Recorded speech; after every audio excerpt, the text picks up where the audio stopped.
Take the lead, boss. Hello and welcome to Working Title and or Insert Name. As we said last week, we're having a bit of a naming problem because there are a shit ton of podcasts named Working Title. Yeah. So again, welcome to my host Damien. Hi, I'm the host Damien. I am your host Sam, and together we are Insert Name here. Yeah, we've got a couple of ideas we're kicking around. At the end of the episode, we're probably going to open it up to the fans, let you guys help us decide. We'll have a poll on our Facebook. But, Anywho's, we're going right into it because our special guest, as I announced last week, my mother, her phone is dying, and she's in San Francisco about an hour from a charging port, so we're going to call her real quick and talk to her about something I found on my bookshelf the other night. So here we go. I can't wait. I know. It's going to be great.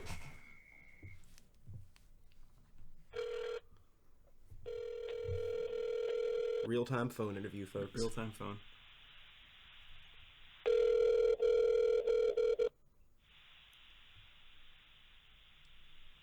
Hey, buddy. Hey, Mom. Hi. Yeah. So you're on speakerphone. Huh? You're on speakerphone. Hi. No, hang on. Oh, I am or you are? I am on speakerphone so that Damien can hear you. Hi, I'm Damien. And the audience. Hi, Damien. So, we're recording a podcast right now, and we needed to ask you a question. Okay. So, I was going through a bunch of books you gave me the other, last night, Yeah? and one of the books is called Flying Saucers Top Secret by Donald E. Kehoe. Yeah, that's a cool book, isn't it? Yeah, I wanted to ask you why there are a bunch of newspaper clippings inside of it. I don't know. I found it like that. You found it like that. Yeah, I What? found it at a yard sale like that. That's ominous. Yeah. I've seen that movie. Well, there's no... Yeah, I didn't put those clippings in there. Oh, well, I thought you did. Are they all, like, of other UFOs and other weird stuff? Yeah, but they're all from, the St. Louis, Journal. Yeah, we were wondering if you just really, really liked sourcing the St. Louis Journal. Yeah. No, I am not that disciplined in any interest of mine. However, if you do find any cash in any of the books I gave you, it's mine. Yeah, I already did it, and I've spent most of it. On just the most absurd of that's things. your Christmas quota. I found the most of the money in Hillary Clinton's autobiography, actually. Oh, great. You just podcast that to the world now. Yeah. That's real smart. Well, thank you, Mom. At least it's not in George Bush's autobiography. Yeah. You might be able to hang on to it a little bit longer. Hey, you're going to become one of our permanent co-hosts, right? We're going to do this every time we record? Where you call your mother every podcast? Yeah. Yeah, well, I mean, I'll call my mother next time, and then we could put both you guys on speakerphone and have you talk to each other. Yeah. And then suddenly your listenership starts quietly dropping off into the oblivion. What if you guys became more popular than us? Yeah, that would be bad. Yeah. This time look, on it worked speakerphone, for Mom. so long, didn't it? Yeah. All right, Mom. Well, thank you.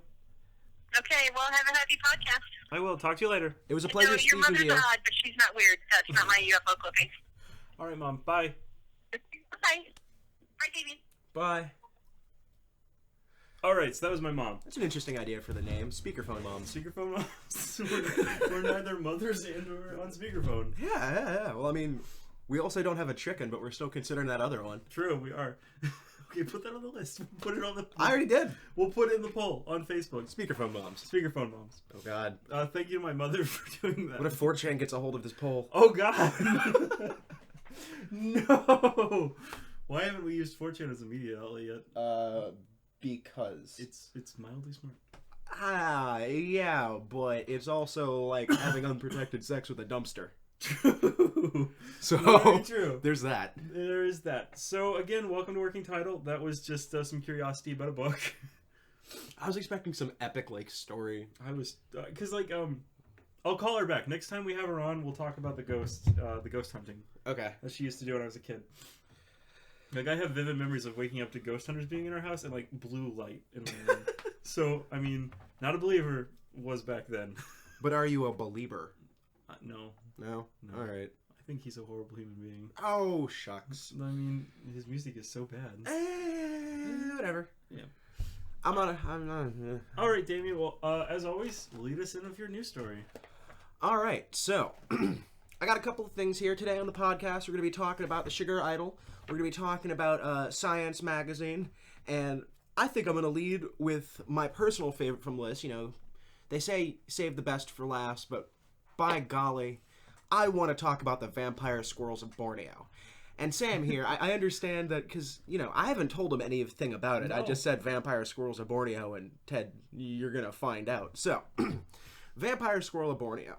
Now, it's this adorable little squirrel with this massive fluffy tail. Like, massive fluffy tail. Like Pabu Fluffy? No, I mean, its tail is 130% as large as its body. Its tail is 30% larger than its own body mass. It has the single largest tail of any mammal relative to the mammal size. No other mammal out there has a tail that large in reference to its own size. It is a massively, massively fluffy-tailed animal. Now, the interesting thing about the vampire squirrel of Borneo is that there's not a whole lot of information on it, but a lot of the locals who live in... Yeah, see? He just pulled it up on Google. Whoa, that thing is huge. Yeah. What the fuck is that? A lot of the locals in the area at which it lives, they tell stories about the vampire squirrels of Borneo. And mind you, these stories are coming from like hundreds of years of living in this area. Now, supposedly, the vampire squirrel of Borneo is a carnivorous squirrel. And what it does is it stalks its prey from low-hanging branches, usually small deer called muntjak. I might be mispronouncing that. Yeah, but they're small deer-like creatures. And it waits until one of them is close enough underneath it, and then it leaps down directly atop the animal and tears open its jugular vein, bleeding it out, and then eats its internal organs. Now, mind you, science hasn't seen this happen in person, which is understandable because I don't really know if the vampire squirrel of Borneo actually does this. But the fact that it's an urban legend that this squirrel with literally the largest, fluffiest tail relative to its own body size also might be a like middle of the night serial killer for small deer, it's mind-boggling. This is the greatest threat to humankind in existence currently. I know. Like, just imagine like you're going outside outdoor and you just see like this squirrel drop down from the tree and like demolish a small dog in front of you. Like what would you do? I would run away in panic. I mean, they say don't panic in front of animals, but fuck, it's a vampire squirrel that eats organs. I actually had a... Okay, listeners, I took a nap before we did this recording, and I actually had a nightmare about a squirrel like attacking me. Did you? Yeah. Oh my god. And then an elk-like creature, like a small deer, came and fought it, and then it curled up with me and fell asleep. It was a very interesting nightmare. But yeah, I was attacked by a vampire squirrel in my dream. I was not in Borneo. I think I was in the uptown area. You know, dreams. All right. I mean, all right. Worse than zombies. Yeah, because this thing actually exists. Yeah. Oh, God. Oh, God, Damien. What the hell, man? Well, you know... I'm not going to sleep for a week. This is so bad. Yeah, check out, listeners, check out the vampire squirrel of Borneo. You know... Nature's most fluffy, adorable serial killer or horrifying monster of the night? You decide. You talk about it on our Facebook page. Yeah. I want people to talk about this. So, moving on. The presidential election is rapidly approaching. Yes. And we don't really have any good candidates besides that Bernie fellow that you're so... Bernie Sanders. Bernie Sanders. He's gone on record saying that he only plans to have one set, like one 4-year block, and then he won't run for re-election. But in that 4-year block, he stated that he wants to abolish the for-profit prison industry. That's a good thing to abolish. Yeah. Well, I mean, popular shows have brought recently the idea to light that for-profit prisons are awful. Most notably, Orange is the New Black. Great series. Approached it in one of their most recent seasons. And, you know, it's well and good to see that in a comedy and go, haha, that's funny. But a lot of the things that they were poking light at are only funny because these things happen, which makes them not funny anymore. Yeah, it's a true story. But we'll do a story on that at a future date. As you were saying? Well, amongst the candidates is former New Jersey governor. I don't remember his name, but he was a former New Jersey governor who is very famous. There is a former first lady who we also won't talk about because we already talked about her on the show. It's Hillary Clinton. And then there is an orangutan who we will not refer to by name, but simply as the orangutan. The orangutan? The orangutan, who gives helicopter rides and is apparently Batman. Batman? Batman. I don't know. You're going to have to give me some more information on that. Well, at the Iowa or Idaho, I don't remember, it was one of those I states, state fair. It was Iowa. It's Iowa? It was Iowa. Yeah. Iowa primaries. That sounds right? Yeah. Yeah. So at the Iowa State Fair, he lands in his Sandorski helicopter. It's all tricked out inside, much like Batman would have a helicopter. He then offers free rides to anyone who wants a free ride in his helicopter. A family takes him up his offer. And while this family's up there, this kid pulls out a camcorder, starts recording him, and he asks, "Mr. Trump, are you Batman?"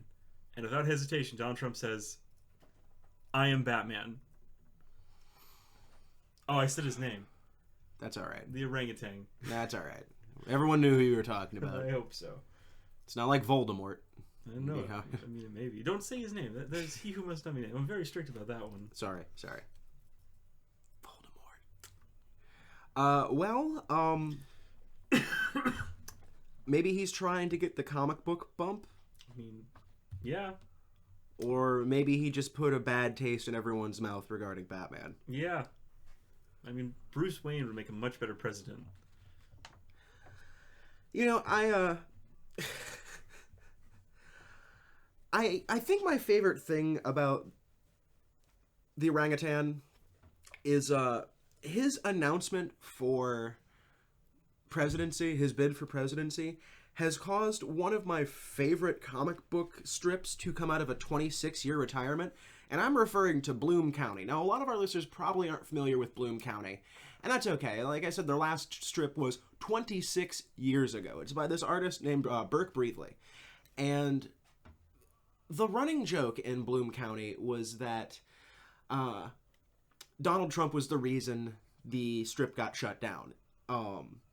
They wrote it into the story arc when Breathley decided he didn't want to do the story anymore, that Donald Trump had bought the newspaper that was putting out the comic strip and forced them to quit. And the reasoning as to why this was happening was because there was a character in this comic strip named Bill the Cat. Now, Bill the Cat was an orange cat who mostly spoke in acts and barfs. Like weird hobo cat yelling. Like our cat Stinkface. Yeah, like our cat Stinkface. But at one point in the series, Donald Trump has, I think, a building land on him, and or he's in a helicopter crash. Something happens to Donald Trump, like Donald Trump. And to save Trump's life, he has all of his money spent, and they take his brain out of his damaged and destroyed body, and they put it in Bill the Cat. And then Bill the Cat becomes Donald Trump in this comic strip. And I think what pushed this hypothetical fictional version of Trump over the edge was when they revealed the Trump dump, which was a solid gold porta potty. But Burke Breathley has started making Bloom County strips again. Yay! Yeah, he started in July. He's posted them straight online, and he has admitted that the reason as to his reemergence from retirement for Bloom County it has a lot to do with the fact that Donald Trump is running for president, and he's just such a good source of comedy gold that he just couldn't help but bring back those lovable characters like Bill the Cat and Opus the Penguin and the like to have them muse about Trump's modern day antics. Because love him or hate him, you have to acknowledge the fact that he's still relevant. People are still talking about him. He's high in the polls. And that doesn't really mean much. I mean, look at all the candidates the Republican primary has. I mean, what's going to happen is it's going to get to the National Convention, and he's not going to get the vote. He's not going to even make it that far, you know? He might run as an independent.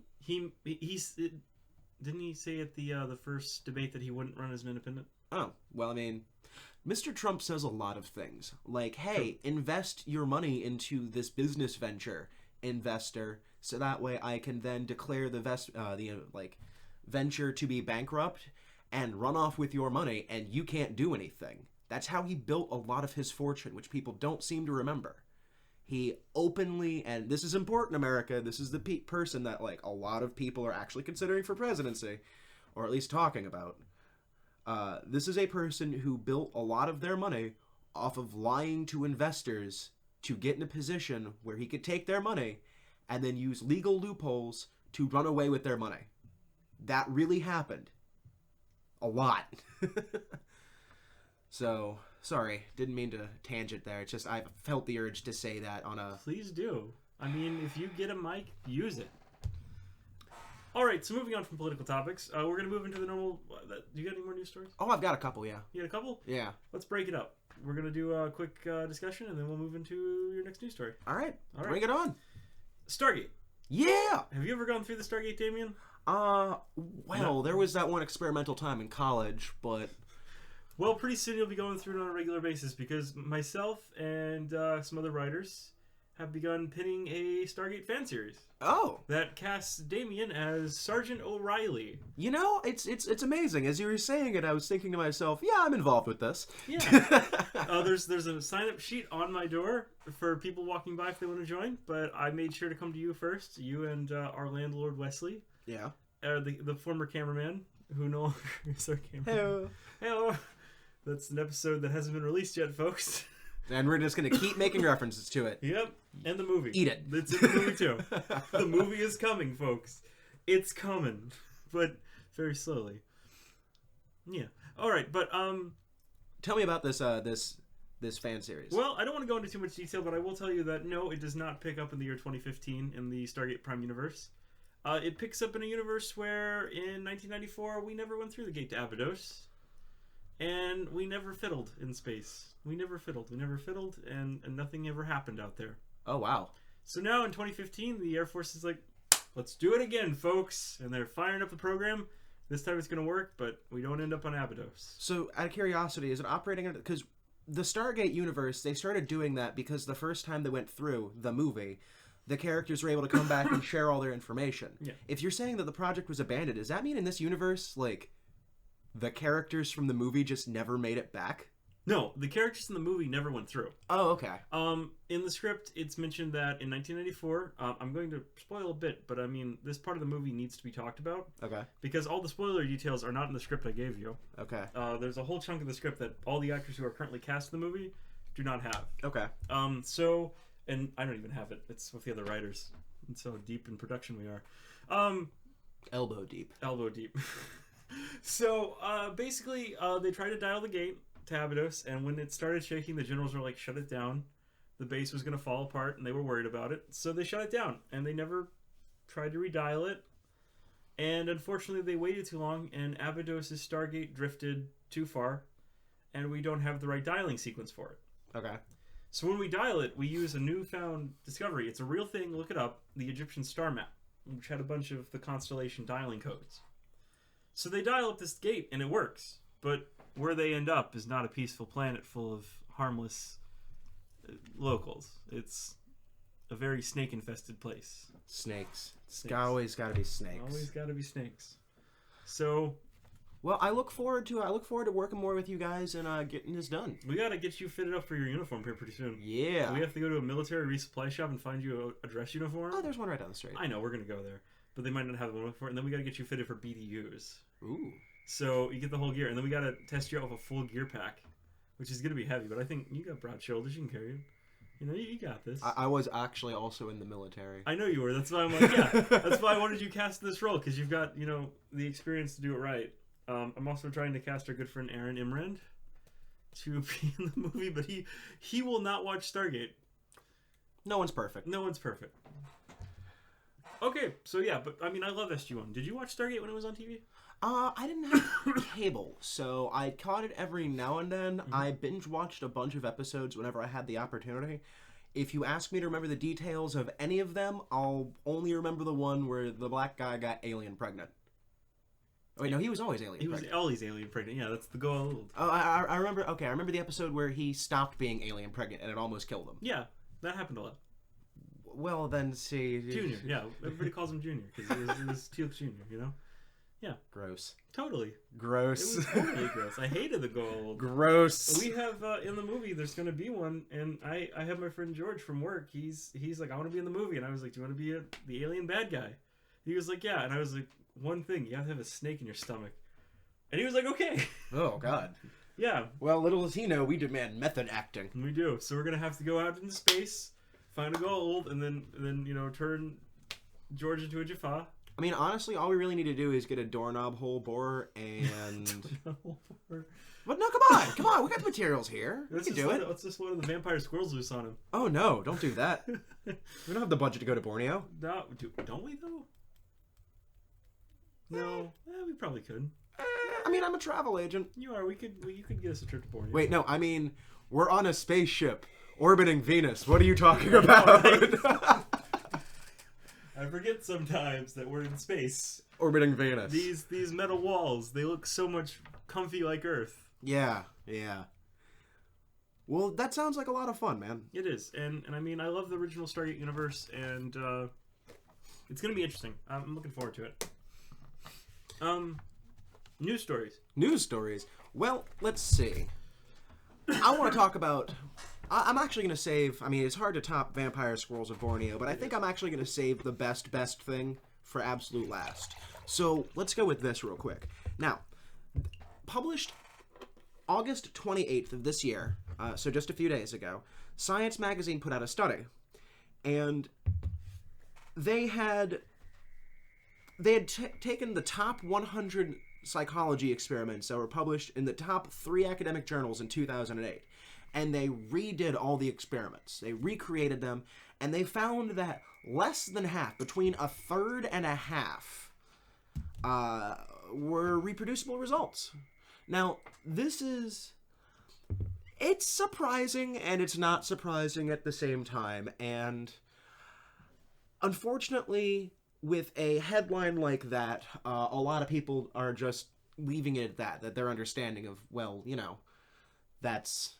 Well, of course, science is flawed. Good. Pitchforks and torches. Right. Or they're thinking that it's something like less about psychology as science. Mm-hmm.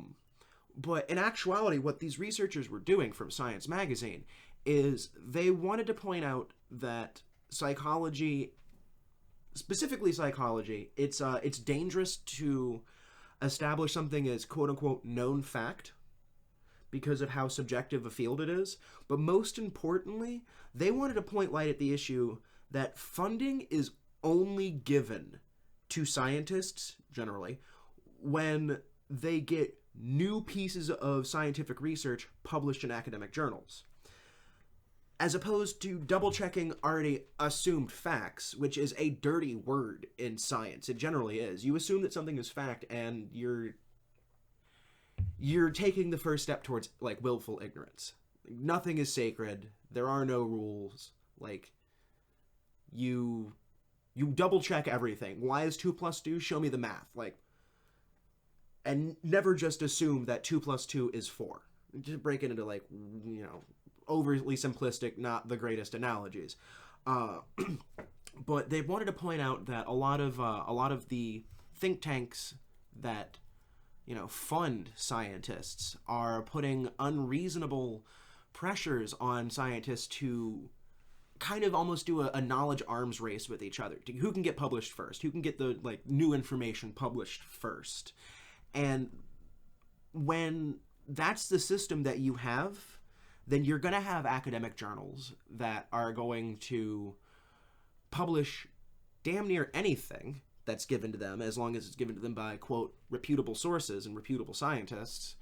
You're going to have rushed research, rushed findings, things that are announced way too early, clearly before you can even, prove to yourself that you can reproduce the same results. And if these are the scientific minds that are being rewarded with funding, which a scientist needs, because, I'm gonna spoil something here for our listeners, but sitting around all day theorizing about quantum physics doesn't actually pay the bills. Nope. You're not creating anything other than knowledge. Nope. Which means you have to rely on outside sources to provide you with the money you need to put stuff in your face hole that you can break down into calories so your body doesn't die. And when that money is only arriving when you're publishing new information, and it's not arriving when you're going through and double checking old information to find if it's still relevant or was correctly done or whatever the case may be, because you run the risk of finding out that, yeah, we already knew that, then you're not doing science, you're turning knowledge into a, as I said, capitalistic arms race, and we're getting faulty information. And that's what Science Magazine was trying to point out. Now, there's, a little bit of an irony that Science Magazine, one of the top academic journals out there, basically said, hey, don't trust all the science you read in the top academic journals, as a way to try to change the system. And hopefully enough people get what they were trying to do in order for something to actually change in the system. But they chose psychology, and you know that there's a large group of people out there who believe psychology is the devil. Tom Cruise, John Travolta, Scientologists. Damn you, Clearwater, Florida. Damn you, L. Ron Hubbard, you science fiction writer. Is Clearwater like their base? Yeah, Clearwater, Florida. We should go try to get an interview. No. They won't do it. And worse yet, they'll listen to everything we've ever said, and they will sue the fuck out of us. So. We're not coming for you, Scientology. We're not. This is all protected under freedom of speech. You try to sue me, you're going to get better luck squeezing blood out of a rock. Anywho's. Yeah, but so that's what's interesting that's happening in the, well, it's mostly what's interesting that's happening in the science world right now. Well, that's shitty. Yeah, but I mean, I like the fact that it was done. Yeah, me too. I'm glad it was published. And let's see. Hey, so you know that next segment you wanted to do? Yeah. It's your turn. Is it my turn? All right. Well, we got through Stargate. Yep. I gotta ask you a question. Yeah? Have you ever looked into the black space and wondered what would happen if China and America were the only ones left on Earth? And they headed off into space together after Earth was used up. And we found a whole bunch of new Earths. Started terraforming them, making them more like home. And then you got a captain and his crew who have to get away. And the way you get by is you find a job, find a crew, and then you keep flying. Yeah. I saw Cowboy Bebop. Yeah, that sounds... Well, I'm not talking about Cowboy Bebop. I'm talking about Firefly. Oh, you're talking about, the best live-action adaptation to Cowboy Bebop. Yeah. True. Very true. Very much true, actually. Yeah. You never thought about it like that? No. It's basically the same story. Yeah. I mean, it's not the same story, but it's very easily believably the same universe. Totally. Yeah. But go on. Well, we're about to get a reemergence of Firefly in a way. The MMO is months, maybe even a year away from being released. Really? Yeah. It's got the entire cast returning. Awesome. It's fully voiced. Will Wheaton is playing the male character that you'll be playing, and the woman who played Jack in Mass Effect will be playing the female character. Okay. So you got this big open verse to explore. I like Jack. I like Jack too. Jack was fun. We should talk about Mass Effect today. I kind of want to. Yeah. But, I mean, I love Firefly. There's a Jane hat on our table right here. I was wearing it before the show. I was going to wear it during the show, but my air conditioning unit's off, and it's hot in here. And I couldn't wear it. And I'm kind of upset about that, but I mean... So, I mean, it's nice to see that it's coming back, but... And I know the fan base is there. But will it breed new fans? That's an interesting question. For it to breed new fans, I think it's going to have to be... Now that there isn't a new generation of children whose parents are brown coats, and those children are getting a healthy dose of schooling and education. True. I think for the game itself to breed new fans, it's going to have to do some innovative things with gameplay. Totally. To attract... I mean, how do you get people to play a game based off a television series that people haven't seen? And it's very rare. Firefly fans are like fireflies themselves, hard to find. And when you do find them, it's only at night. and their butts glow. And their butts glow.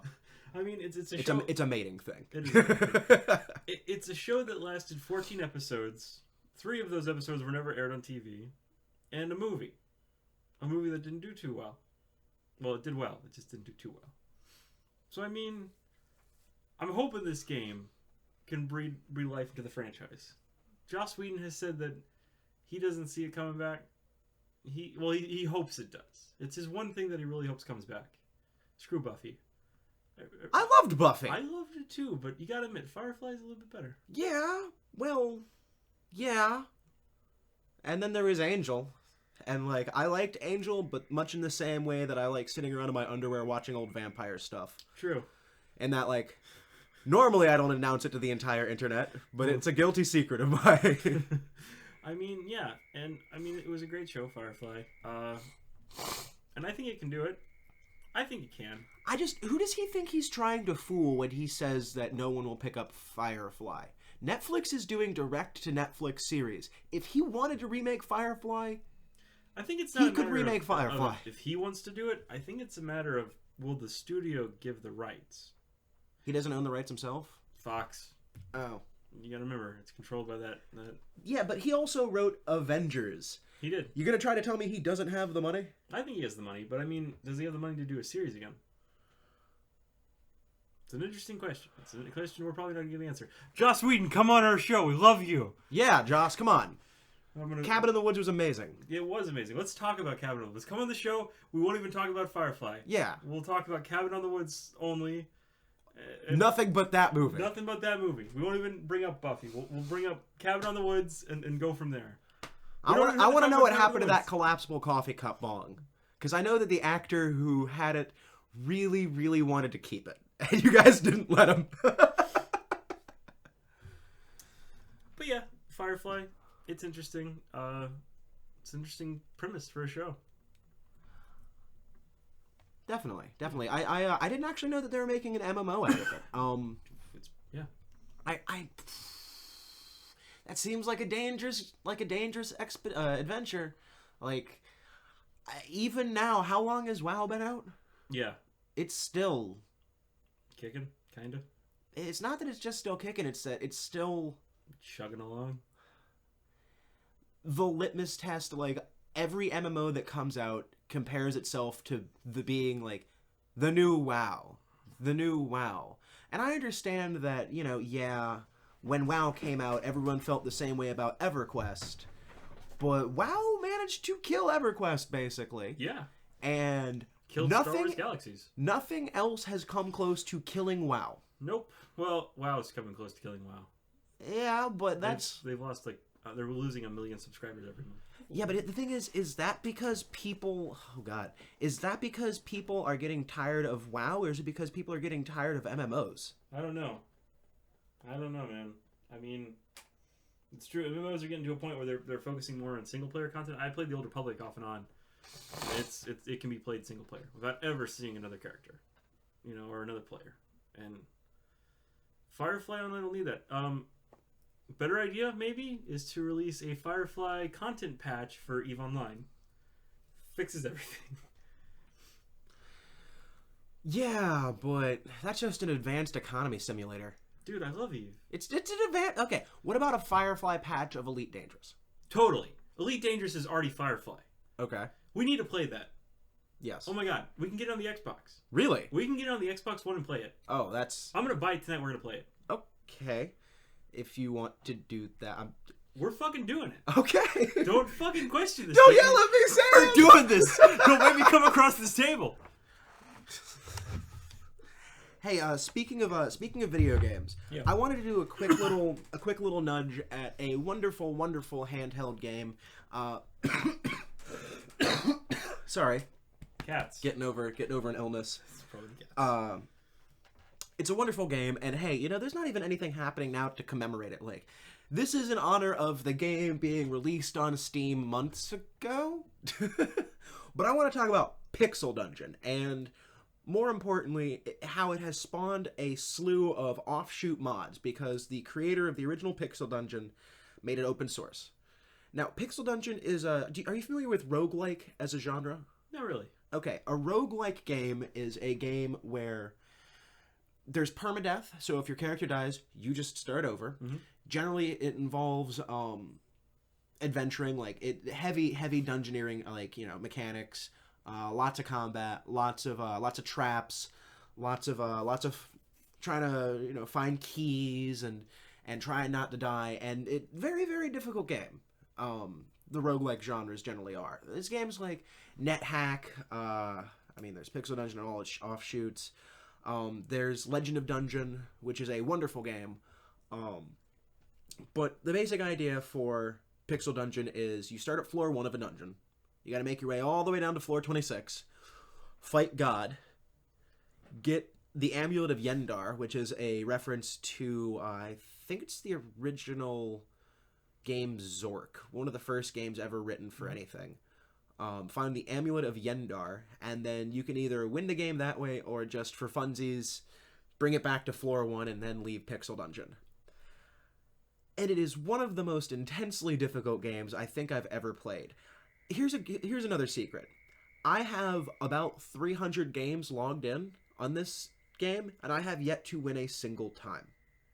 And I play it fairly often. I'm actually not that bad at it. It's just, it's a hard game. Specifically, though, I wanted to give a quick little podcast boost to the mod for it, the modded version called Shattered Pixel Dungeon. Now, the original creator of Pixel Dungeon, a fellow goes by the handle Watabu, made it open source, as I said. Mm-hmm. And there have been several iterations of Pixel Dungeon that have come out. There's Sprouted Pixel Dungeon, which focuses on, plants and the like, I believe. There's Shattered Pixel Dungeon, which is the one I have that has artifacts and, it had reworked a lot of the class mechanics, which is a lot of fun. Heck, there's one coming out that's in the works that's Pixel Dungeon in Space. That's going to be, more open world than just being confined to a specific series of, randomized floors and rooms. Because every time you go through it, it's different. It's always randomized. Oh, and another thing I forgot to mention, if you don't eat, you starve to death. Wow. Yeah, it's a lot of fun. It just got released on Steam. The developer of Shattered has been talking about getting his version on Steam as well. But I play Shattered Pixel Dungeon. I really, really enjoy it. I also liked the original Pixel Dungeon. I just like having artifacts and whatnot for Shattered.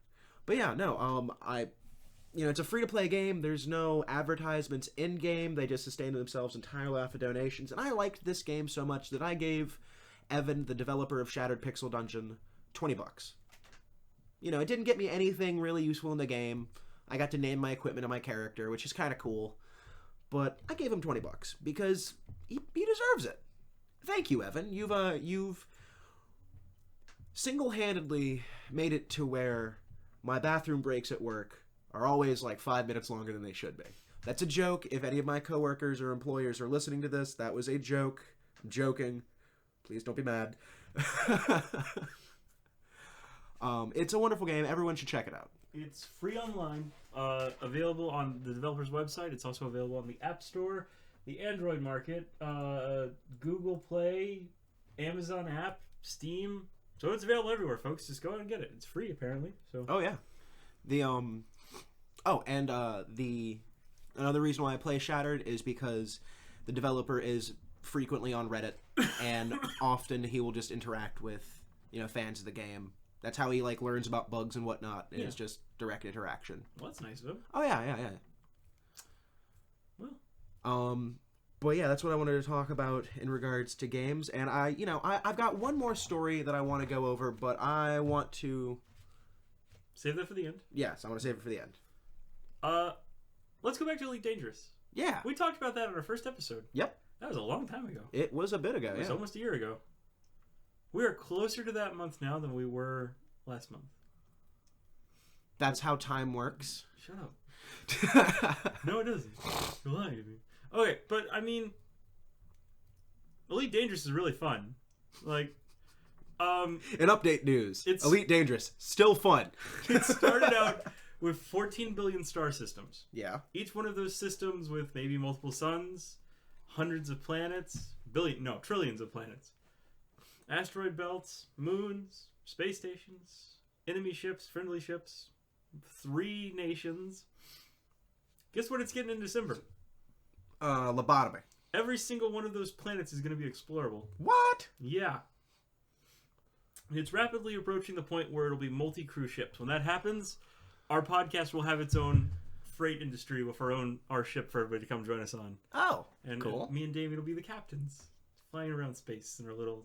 Well, Sam will be the captain. Really, I'm gonna be that guy who sits in the passenger side with his own personalized steering wheel that's not connected to anything, just screaming incoherently while frantically jerking the wheel to and fro. I mean, it's a game where you can be in the middle. That's what I do now. So it is. Yeah, I've had to pick him up today from a place, and we were driving, and he was like playing with his steering wheel. It's like one of those driver cars I have. I was beamed down to Earth 07, and then that car turns into a spaceship that can go interdimensional. We're pressing the limits of imagination here, aren't we? Earth 07 was destroyed in the Great Podcast War, Sam. Is it Earth 08? It's Earth 08. Right, we go to 08, not 07. Right, I'm sorry. More flashbacks. But, I mean, it's a game where you can be flying around. You can get dragged out of hyperspace by an enemy ship. That ship can shoot your canopy and vent your whole ship out into the black. It's that bad.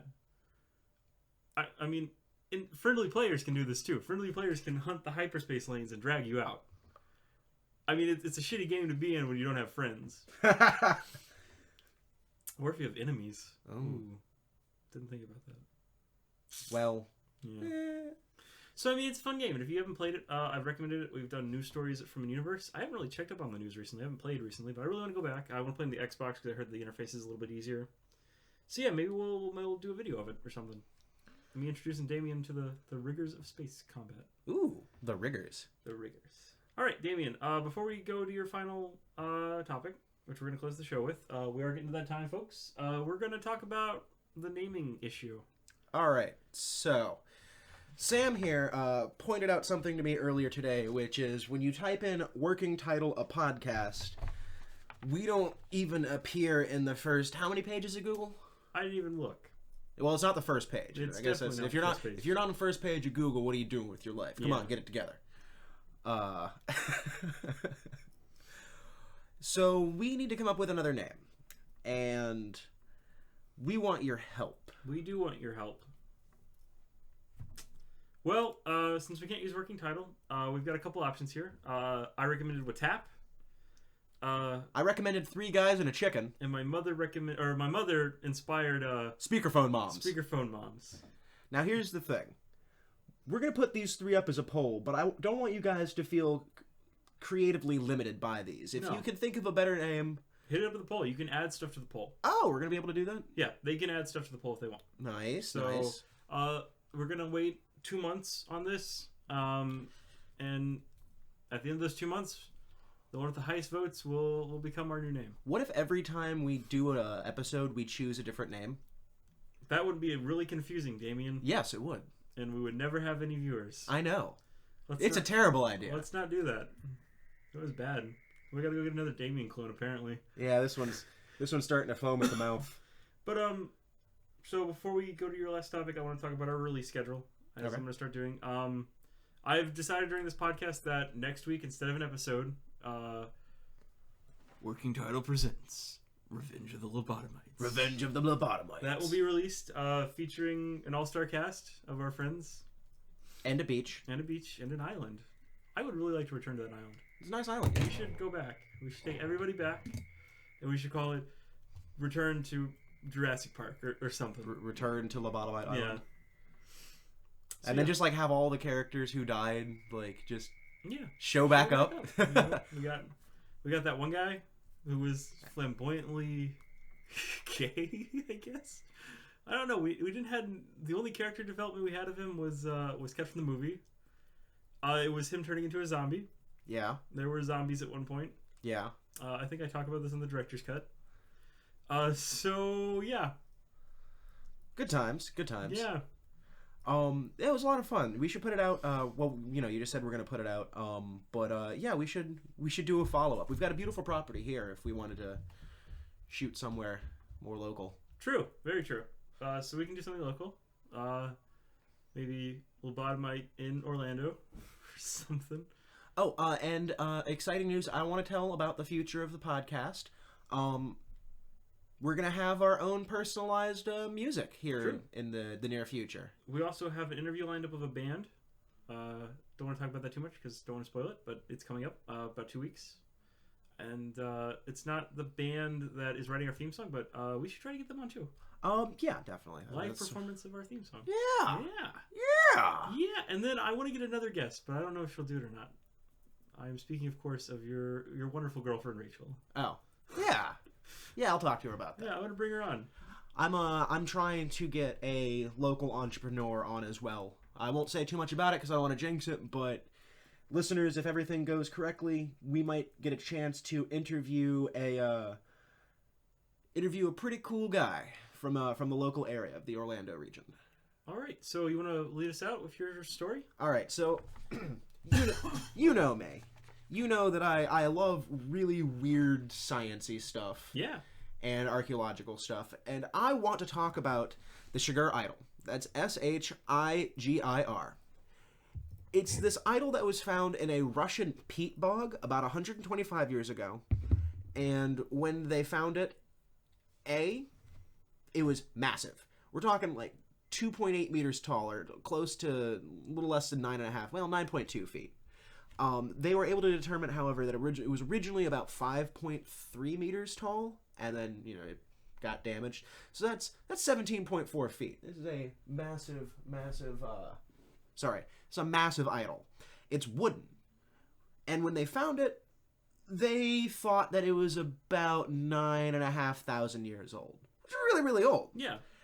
Well, recently, researchers out of Mannheim, Germany, took small samples of the idol and ran it through an accelerated mass spectrometer, and they found out that it's at least 11,000 years old. Now, that makes it date back to the beginning of the Holocene period, or the Holocene epoch era. There we go. And that's the little talked about archaeological era when we as a species started to actually dominate the planet. Yeah.